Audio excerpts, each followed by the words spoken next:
Friends, welcome back to my channel. चलो India science पढ़ें। आज हम लोग पढ़ेंगे इलेक्ट्रिक फील्ड। तो चलो समझते हैं इलेक्ट्रिक फील्ड क्या होता है। मान के चलो आपके पास में दो मैग्नेट हैं और इन दोनों के बीच में रिपल्शन हो रहा है। इनमें से हम इस वाली को स्टेशनरी मान लेते हैं और इसको मूव करेंगे तो क्या होगा जब ये दूसरी वाली मैग्नेट इसके पास में होगी तो ये ज़्यादा रिपल्शन सफ़र करेगी। जैसे जैसे आप इसको दूर लेके जाओगे रिपल्शन तो होगा लेकिन कम होगा, और कम और कम और कम, और एक पॉइंट ऐसा आएगा जहाँ पर ये बिल्कुल रिपल्शन सफ़र नहीं करेगी, इस पर कोई फोर्स नहीं लगेगी। तो क्या हो रहा है, मैग्नेट के आसपास एक ऐसा रीजन है, एक ऐसा क्षेत्र है जहाँ पर दूसरी मैग्नेट अगर आती हैं तो उस पर फोर्स लगती है, और जैसे ही वो इस एरिया से बाहर निकलती है उस पर कोई फोर्स नहीं लगती। बिल्कुल सेम चार्ज के अंदर होता है। मान लो अब की बारी है, चार्ज है तो चार्ज के आसपास एक ऐसा रीजन होगा, एक ऐसा क्षेत्र होगा जहाँ पर इसकी दादागिरी चलेगी। मतलब इनमें कोई और चार्ज आएगा तो वो फोर्स एक्सपीरियंस करेगा। May be that force can be attractive और can be repulsive depending on the nature of charge. अगर चार्ज दोनों सेम है तो रिपल्शन फील करेंगे, और अगर अपोजिट चार्जेस हैं तो अट्रैक्शन फील करेंगे। फोर्स किसी भी तरीके की हो सकती है depending on the nature of charge. तो आप इलेक्ट्रिक फील्ड से क्या समझ गए, एक ऐसा एरिया होता है चार्ज के सराउंडिंग में जिसमें दूसरा चार्ज फोर्स एक्सपीरियंस करता है। उस पर्टिकुलर एरिया को हम बोलते हैं इलेक्ट्रिक फील्ड। समझ आया इलेक्ट्रिक फील्ड क्या है, कैसे डिफाइन कर सकते हो। It is the region around a charge in which another charge will experience force. और इस फील्ड के बाहर जैसे ही जाओगे दूसरा वाला चार्ज फोर्स एक्सपीरियंस नहीं करेगा। अगर इस रेंज में दूसरा चार्ज आएगा तो फोर्स एक्सपीरियंस करेगा, वरना नहीं करेगा। तो इलेक्ट्रिक फील्ड समझ में आया। It is a region around a charge in which another charge experience It is a region around a charge in which another charge experience electric force. Simple. अच्छा, next हम पढ़ते हैं electric field intensity. Electric field intensity क्या होती है, देखो physics में electric field intensity को हम लोग डिफाइन करते हैं फोर्स पर फिजिक्स में इलेक्ट्रिक फील्ड इंटेंसिटी को हम डिफाइन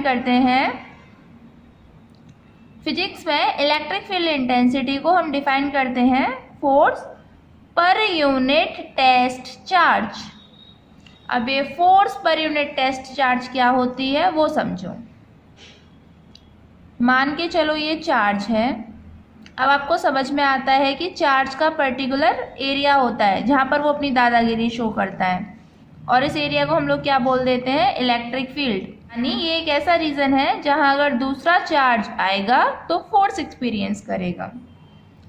मान के चलते हैं हम यहाँ पर एक चार्ज को लेके आए Q0।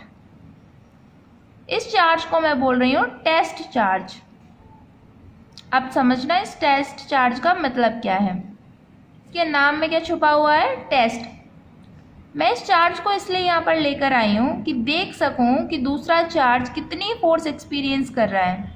मेरा इस चार्ज को लाने का यह मकसद इलेक्ट्रिक फील्ड कैलकुलेट करना है।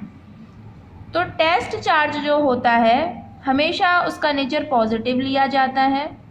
दूसरा, इसका मैग्नीट्यूड बहुत बहुत बहुत ज़्यादा छोटा लिया जाता है। ये हम पॉइंट चार्ज से भी छोटा चार्ज ले रहे हैं, बहुत ही टिंगू मिंगू चार्ज ले रहे हैं। उसका कारण भी है, यहाँ पर इस चार्ज की वजह से इलेक्ट्रिक फील्ड कैलकुलेट करना है। अब सोचो अगर ये चार्ज भी बड़ा ले लेंगे तो इसका भी इलेक्ट्रिक फील्ड होगा। तो इस पॉइंट पर हम इस वाले चार्ज की वजह से इलेक्ट्रिक फील्ड कैलकुलेट नहीं कर पाएंगे। इसको मैं बोल सकती हूँ सोर्स चार्ज। ये क्या है, सोर्स चार्ज, जिसकी वजह से इलेक्ट्रिक फील्ड है। और मैं मान के चलती हूँ पॉइंट P पर मुझको इलेक्ट्रिक फील्ड कैलकुलेट करना है। तो मैं यहाँ पर किसको लेके आई हूँ, टेस्ट चार्ज को, जिसका मैग्नीट्यूड बहुत ज़्यादा छोटा है और नेचर में ये कैसा है, पॉजिटिव। अच्छा, मैग्नीट्यूड छोटा क्यों रख रखा है, वरना इसका भी इलेक्ट्रिक फील्ड होगा इस जगह पर और इसका भी, और हम उस पॉइंट पर इलेक्ट्रिक फील्ड सोर्स चार्ज की वजह से कैलकुलेट नहीं कर पाएंगे। ये समझ में आया? ओके, अभी आपने कैसे डिफाइन किया इलेक्ट्रिक फील्ड इंटेंसिटी को, force per unit test charge. अच्छा, कई जगह ऐसे लिखा हुआ होता है limiting Q naught tends to 0 equal to force over Q not.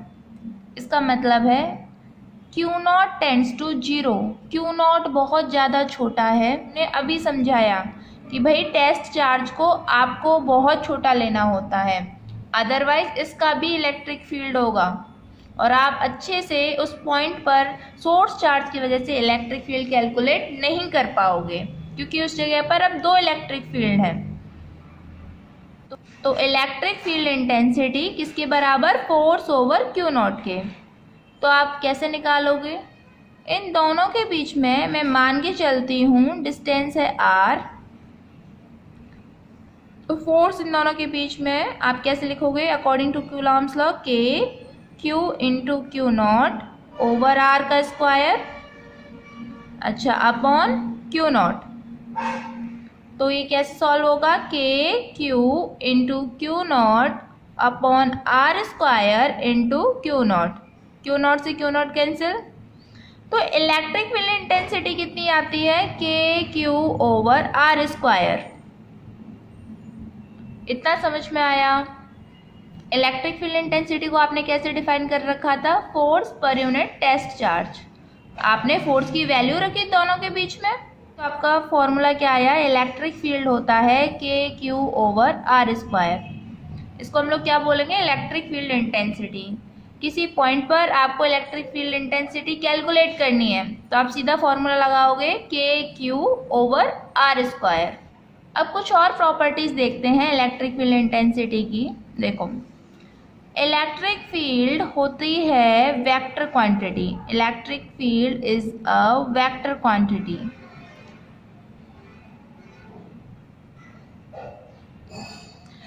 Electric field होती है वेक्टर क्वांटिटी। यहाँ पर अभी आपने फॉर्मूला क्या निकाल दिया, electric field intensity equal to K Q over R square. ये अभी आपने सिर्फ मैग्नीट्यूड निकाला है। अगर आपको वेक्टर फॉर्म में लिखना हो तो कैसे लिखोगे, E vector is equal to K Q upon R square R cap. इतना समझ में आया? अच्छा, आपको ध्यान हो, हम लोगों ने कूलॉम्स लॉ को जब वेक्टर फॉर्म में लिखा था, आर कैप को क्या लिख देते हैं, R vector over R cube. तो ये दोनों क्या है, इलेक्ट्रिक फील्ड को आपने किस फॉर्म में लिख दिया, वेक्टर फॉर्म में। सिर्फ मैग्नीट्यूड कैलकुलेट करना है तो के क्यू ओवर आर स्क्वायर। यहाँ से आपने क्या समझा, electric field intensity is equal to force over Q naught. अच्छा, तो क्या पता चल गया, electric field intensity is a vector quantity. अब देखो, electric field intensity is a vector quantity as well as force is a vector quantity. तो भाई फोर्स की डायरेक्शन आपको निकालना आता है, कैसे निकालते हैं, पॉजिटिव पॉजिटिव होगा, रिपेल कर देते हैं। रिपेल कैसे करते हैं, along the line joining the two charges. तो सेम जो फोर्स की डायरेक्शन है वही डायरेक्शन किसकी होती है, इलेक्ट्रिक फील्ड की। अगर आपको कहीं पर इलेक्ट्रिक फील्ड की डायरेक्शन निकालनी है, आप सिंपल उस जगह पर फोर्स की डायरेक्शन निकाल दो, वही डायरेक्शन इलेक्ट्रिक फील्ड की होगी। तो आप इसको लिख सकते हो, electric field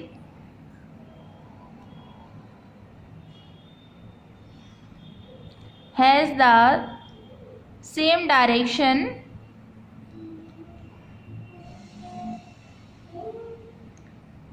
as force have. जो डायरेक्शन फोर्स की होगी वही डायरेक्शन इलेक्ट्रिक फील्ड की भी होगी। इसके अलावा देखो, यूनिट्स निकालो। अब इलेक्ट्रिक फील्ड की यूनिट क्या हो जाएगी, फॉर्मूले से निकालो। फोर्स की यूनिट न्यूटन, चार्ज की यूनिट कूलॉम। तो इसकी यूनिट क्या होती है, ऐसा यूनिट न्यूटन पर कूलॉम। देखो, force is equal to Q E. ये फोर्स का आपके पास एक और फॉर्मूला आ गया। अगर इलेक्ट्रिक फील्ड है तो हम लोग इस तरीके से फोर्स निकाल देंगे। इतना समझ में आया? अच्छा, अगर डायमेंशनल फॉर्मूला पूछे तो निकालो। फोर्स की डायमेंशन लिखो mLT-2। चार्ज की लिखो, क्या होती है? आपको पता है I is equal to Q over T। तो Q का formula I into T.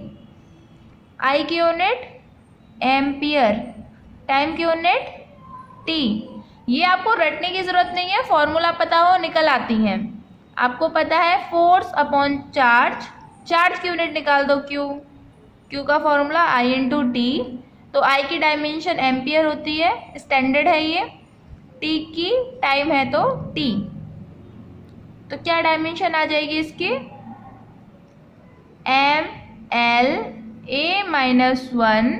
T-3।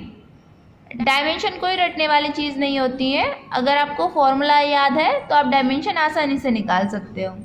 तो देखो आपने क्या क्या पढ़ा। सबसे पहले इलेक्ट्रिक फील्ड पढ़ा, ऐसा रीजन जिसमें दूसरा चार्ज फोर्स एक्सपीरियंस करेगा। उसके बाद इलेक्ट्रिक फील्ड इंटेंसिटी पढ़ी। इसको हमने कैसे डिफाइन किया? Force per unit test charge. अब आपको पता है टेस्ट चार्ज को छोटा क्यों लेते हैं? ताकि उसका खुद का कोई इलेक्ट्रिक फील्ड ना हो, हमें सोर्स चार्ज का इलेक्ट्रिक फील्ड कैलकुलेट करना है, इस वजह से। आपने इलेक्ट्रिक फील्ड का फॉर्मूला निकाल दिया KQ/R²। इसके अलावा electric field intensity vector quantity है। मतलब क्या है इसका? अगर पॉजिटिव चार्ज होगा तो उसके लिए इलेक्ट्रिक फील्ड हमेशा उससे दूर जाता हुआ होगा, इस तरीके का इलेक्ट्रिक फील्ड होगा।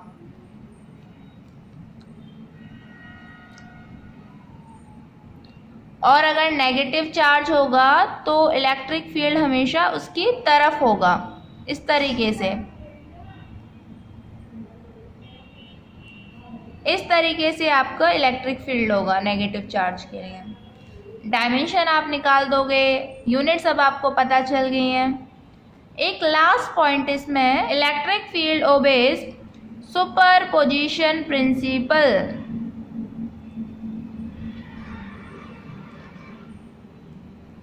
इलेक्ट्रिक फील्ड भी सुपरपोजिशन प्रिंसिपल को फॉलो करता है। आप लोगों ने सुपरपोजिशन प्रिंसिपल पिछले वीडियो में बहुत अच्छे से समझ लिया था, सेम आपको यहाँ पर करना है। अगर more than one electric fields हैं तो आपको क्या करना पड़ेगा? वेक्टर सम करना पड़ेगा। होप सो ये सब आपको क्लियर है। हम लोग क्वेश्चन करते हैं, आपको इलेक्ट्रिक फील्ड और अच्छे से क्लियर हो जाएगा। सबसे पहला क्वेश्चन है एनसीईआरटी का क्वेश्चन नंबर 1.8, एक्सरसाइज का 1.8 क्वेश्चन। मैं एक बार डिक्टेट कर देती हूँ। There are 2 point charges 3 microcoulomb and -3 microcoulomb. They are located 20 centimeter apart in vacuum. What is the electric field at midpoint O of the line joining the two charges? ये इसका पहला part है, देखते हैं इसको। तो देखो पहले सबसे पहले क्वेश्चन समझो, क्वेश्चन क्या बोल रहा है। एक चार्ज है 3 माइक्रोकूलम, दूसरा चार्ज है -3 माइक्रोकूलम। दोनों के बीच का डिस्टेंस आपको दे रखा है 20 सेंटीमीटर। और इसको मैं A मान लेती हूँ, इसको मैं B मान लेती हूँ। इसका मिड पॉइंट मान लो ये O पॉइंट है। आपसे पूछा है O पर कितना इलेक्ट्रिक फील्ड होगा। सबसे पहले आपको क्या करना है, जहाँ पर इलेक्ट्रिक फील्ड बोला है निकालने को उस पॉइंट पर जाओ। अब देखो पॉजिटिव की वजह से इलेक्ट्रिक फील्ड कैसा, इससे दूर जाता हुआ, ऐसे लगाओ, जाता हुआ ऐसे। तो कंफ्यूजन होती है तो मन में ऐसे सोच लो यहाँ पर कोई पॉजिटिव चार्ज है, यानी वही टेस्ट चार्ज। ऐसे उस टेस्ट चार्ज को यहाँ मान के चलो, पॉजिटिव होते तो रिपेल करते। अच्छा इस केस में नेगेटिव, तो इसकी वजह से इलेक्ट्रिक फील्ड ऐसे इसी डायरेक्शन में सेम। मैं मान के चल रही हूँ A की वजह से इलेक्ट्रिक फील्ड था E1, बी की वजह से इलेक्ट्रिक फील्ड है E2। तो सबसे पहले आपको डायरेक्शन निकाल लेनी है। अच्छा, अब आपको इतना तो समझ में आ ही गया होगा, इलेक्ट्रिक फील्ड वेक्टर क्वांटिटी है और दोनों इलेक्ट्रिक फील्ड जो है एक ही डायरेक्शन में आ रहे हैं, तो क्या हो जाएंगे, प्लस हो जाएंगे। तो आप मैग्नीट्यूड निकालो पहले। E1 कितना होगा, कैसे निकालते हैं, KQ/R²। K की वैल्यू आपको पता है 9 × 10⁹। Q आपको पता है 3 माइक्रोकूलम। अब तो माइक्रोकूलम की भी दिक्कत नहीं है, ये आपको समझ में आ गया, 10⁻⁻⁶। डिस्टेंस कितना, जिस पॉइंट पर निकाल रहे हैं उसके बीच में, टोटल 20, मिड पॉइंट है तो ये 10 सेंटीमीटर। अब आपको पता है सेंटीमीटर को किस में चेंज करोगे, मीटर में, 10⁻²। क्या कर लेंगे, स्क्वायर। कैलकुलेट करो जरा, 27 10⁻³ और नीचे 10⁻²। क्या हो जाएगा, 27 × 10⁻⁻1। इसको आप ऐसे भी लिख सकते हो 2.7। यूनिट का ध्यान रखो, न्यूटन पर कूलम। पता चल, सेम आएगा, पता चल रहा है आपको क्यों, Q वो भी 3 है। साइन नहीं लगाना आपको, electric field is a vector quantity. यहाँ पर साइन का मतलब सिर्फ डायरेक्शन से है। R आपको पता है वही है 10 × 10⁻² का स्क्वायर। तो ये भी कितना आ जाएगा, 2.7 न्यूटन पर कूलम। अब आप क्या करोगे, E नेट इलेक्ट्रिक फील्ड कैसे करोगे, दोनों का वेक्टर सम। और आपको पता है दो वेक्टर आए हैं, दोनों के बीच का एंगल 0 डिग्री है, डायरेक्टली ऐड कर सकते हो। 2.7 + 2.7 कितना हो जाएगा, 5.4 न्यूटन पर कूलम। आई होप ये क्वेश्चन आपको बहुत अच्छे से समझ में आ गया हो। इलेक्ट्रिक फील्ड किसी भी पॉइंट पर आप कैसे निकालोगे, कैसे निकालते हैं, जिस पॉइंट पर आपको इलेक्ट्रिक फील्ड निकालना है उस पॉइंट पर सभी चार्जेस की वजह से पहले डायरेक्शन निकालो, फिर सभी इलेक्ट्रिक फील्ड का मैग्नीट्यूड कैलकुलेट करो and then vector sum. Simple. अच्छा, इसी क्वेश्चन का सेकंड पार्ट है, उसमें बोला है कि अगर इसी पॉइंट पर, सेंटर वाले पॉइंट पर उसने नेगेटिव चार्ज रख दिया है, कितना, 1.5 × 10⁻⁻9 कूलम, और बोला है कि ये चार्ज कितनी फोर्स एक्सपीरियंस करेगा अगर O पर रखा हुआ है तो अब तो आपको फॉर्मूला आता है, फोर्स = Q × E। अगर उस पॉइंट पर इलेक्ट्रिक फील्ड पता है तो आप इससे फोर्स निकालो, ना कि कूलम लॉ से। Q कितना चार्ज दिया है, 5 × 10⁻⁻9। इलेक्ट्रिक फील्ड अभी कैलकुलेट किया आपने, तो अभी आप फोर्स बता सकते हो कैलकुलेट करके, जो भी आएगी न्यूटन में। वाला क्वेश्चन आपके बोर्ड में बहुत पूछा जाता है, इस टाइप के क्वेश्चन बहुत आते हैं बोर्ड में। देखो क्वेश्चन है आपका, मान के चलो आपको 4 चार्ज दे रखे हैं, एक है 2 कूलम, दूसरा भी 2 कूलम, तीसरा भी 2 कूलम और चौथा है -2 कूलम, और इन सबके बीच का डिस्टेंस आपको दे रखा है 2 सेंटीमीटर। 2 सेंटीमीटर एंड अगेन वो पॉइंट P पर, जो कि स्क्वायर का सेंटर है, इलेक्ट्रिक फील्ड कैलकुलेट करना है। तो कैसे कैलकुलेट करोगे, सबसे पहले उस पॉइंट पर डायरेक्शन निकालो। मान लेते हैं ये चार्ज 1, ये चार्ज 2, ये चार्ज 3, ये चार्ज 4। 1 की वजह से इलेक्ट्रिक फील्ड ऐसे, 2 की वजह से ऐसे दूर भागता हुआ, 3 की वजह से ऐसे, और 4 की वजह से -2 कूलम है तो अट्रैक्ट करेगा ऐसे। ये निकालना आया, मैं नाम रख देती हूँ, ये इलेक्ट्रिक फील्ड ड्यू टू 1, ये electric field due to 3 and this is electric field due to, and electric field due to 4 भी यहीं पर है। अच्छा, आपको देखकर ही समझ में आ गया होगा। सबका अब क्या कैलकुलेट करना पड़ेगा, मैग्नीट्यूड। कैसे निकालोगे, electric field equal to K Q over R square. के की वैल्यू 9 इंटू 10 की पावर 9। क्यू कितना 2 कूलम। डिस्टेंस कितना लोगे 2 सेंटीमीटर। 2 सेंटीमीटर ये इसकी डायगनल है। और डिस्टेंस क्या लोगे डायगनल का आधा। ये आपको पिछले वीडियो में बहुत अच्छे से समझ में आ गया है। चार्ज से सेंटर तक का डिस्टेंस कैसे निकालेंगे, पहले डायगनल निकाल देंगे और उसके बाद में उसका आधा। तो ये डायगनल कितनी आ जाएगी √8। √8 को आप कैसे लिख सकते हो 2√2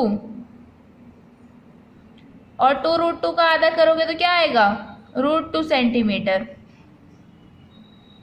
तो √2 सेंटीमीटर। सेंटीमीटर को आप किस में कर लोगे मीटर में स्क्वायर। इतना इलेक्ट्रिक फील्ड 1 की वजह से। अच्छा 2 की वजह से अगेन के क्यू ओवर आर स्क्वायर। के की वैल्यू 9 इंटू 10 की power 9। Q again 2 coulomb. Distance भाई वो भी सेम है √2 इंटू 10 की पावर -2 का स्क्वायर। तो आप इसको ऐसे ही आप E3 भी निकाल दोगे और E4 भी निकाल दोगे। और आप एक चीज नोटिस करो सबका मैग्नीट्यूड इक्वल आएगा। कैसे 18 इंटू 10 की पावर 9 √2 का स्क्वायर 2 10 की पावर -2 का स्क्वायर 10 की पावर -4। तो ये कितना आ जाएगा 9 इंटू कितना आ जाएगा 9 इंटू 10 की पावर 13। यूनिट क्या न्यूटन पर कूलम। E1 की वजह से भी इतना, E2 की वजह से भी इतना, E3 की वजह से भी इतना, E4 की वजह से भी इतना। ओके आगे कैसे सॉल्व करोगे आपको पता चल रहा है E1 E3 के बीच में एंगल कितना 180। वेक्टर सम करोगे ना तो E1 vector plus E3 vector will cancel out each other equal to 0। Now E net अगर आप निकालो तो कैसे E1 plus E2 plus E3 vector सभी वेक्टर्स का क्या कर देंगे सम वेक्टर सम। तो E1 E3 आपको पता है 0 हो गए। E2 E4 सेम डायरेक्शन में क्या हो जाएंगे प्लस। तो E2 है 9 इंटू 10 की पावर 13 और E4 भी इतना ही होगा 9 इंटू 10 की पावर 13। दोनों क्या होने वाले प्लस 18 इंटू 10 की पावर 13 न्यूटन पर कूलम। इतना समझ में आया कैसे किया। सबसे पहले डायरेक्शन निकालो इलेक्ट्रिक फील्ड की, उसके बाद में इलेक्ट्रिक फील्ड का मैग्नीट्यूड्स निकालो फिर से हम कर दो। आई होप ये आपको क्लियर हो गया होगा। अच्छा कुछ और क्वेश्चंस देखो, दोबारा से वही होमवर्क आपके लिए। सब पर चार्ज 2 कूलम और डिस्टेंस सबके बीच का लेके चलो 2 metre. Electric field at point P। Again triangle लो आप 2 कूलम 2 कूलम 2 कूलम। इसके सेंट्रॉइड पॉइंट P पर आपको इलेक्ट्रिक फील्ड निकालना है। हेक्सागोन लो, चार्ज सभी वर्टेक्स पर सेम है 2 कूलम। पॉइंट P पर इलेक्ट्रिक फील्ड निकालना है। Charge same 2 coulomb 2 coulomb 2 coulomb and again 2 coulomb. इसके सेंटर पर पॉइंट P पर आपको इलेक्ट्रिक फील्ड निकालना है। आपको पता है कूलम्स लॉ में भी ये समझाया था सेंटर पर अगर आइडेंटिकल चार्जेस हों तो फोर्स कितनी निकल के आती थी 0। अगर वहाँ क्या होता था सेंटर पर चार्ज रखा हुआ होता था उस पर फोर्स कितनी आती थी 0। यहाँ पर इलेक्ट्रिक फील्ड कैलकुलेट करना है पॉइंट P पर, तो सभी की वजह से इलेक्ट्रिक फील्ड कितना आएगा 0। देखो वरना पॉजिटिव ऐसे, ये पॉजिटिव ऐसे, इसकी वजह से ऐसे और इसकी वजह से ऐसे कैंसिल आउट करेंगे। Same positive positive positive. ये आपने पिछले वीडियो में भी समझा था कि एंगल 120 है, ये पूरा कैंसिल हो जाएगा। सेम यहाँ पर कैंसिल आउट होंगे, सेम यहाँ पर।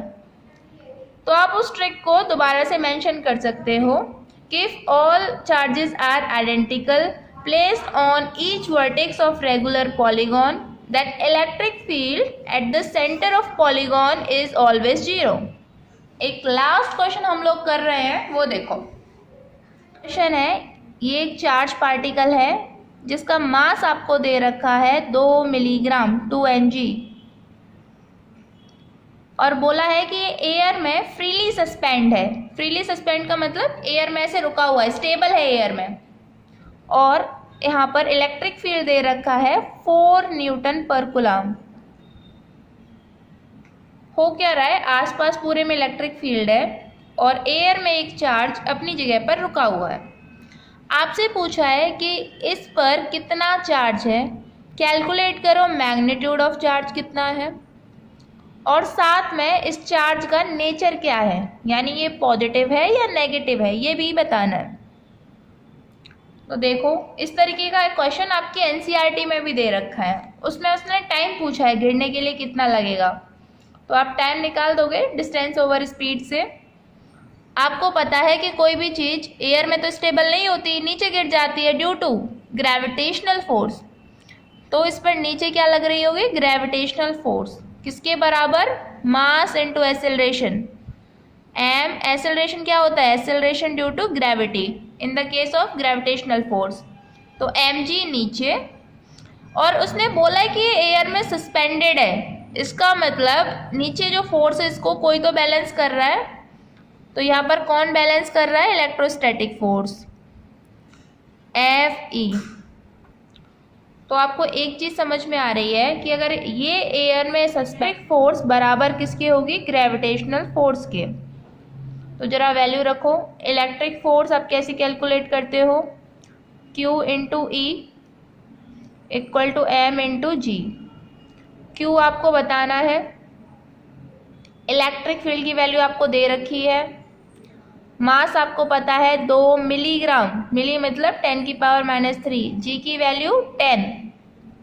चार्ज कैलकुलेट कर लोगे आप, 2 इंटू 10⁻²/4 1/2, ये हो जाएगा 0.5 इंटू 10⁻² कूलम। चार्ज निकाल लिया। अब नेचर कैसे बताओगे, अब देखो, आपको पता है ग्रेविटेशनल फोर्स हमेशा नीचे लगेगी, और अगर ये बैलेंस है तो इलेक्ट्रोस्टैटिक फोर्स ऊपर होनी चाहिए। अब इलेक्ट्रिक फील्ड भी ऊपर और इलेक्ट्रिक फोर्स भी ऊपर। इलेक्ट्रिक फील्ड के डायरेक्शन में ही क्या आ रही है, इलेक्ट्रिक फोर्स आ रही है। ऐसा किस केस में होता है, पॉजिटिव चार्ज के केस में, जिधर इलेक्ट्रिक फील्ड उधर electric force. F vector is equal to Q into E. अगर आप वेक्टर फॉर्म में लिख रहे हो तो आप साइन भी पुट करोगे।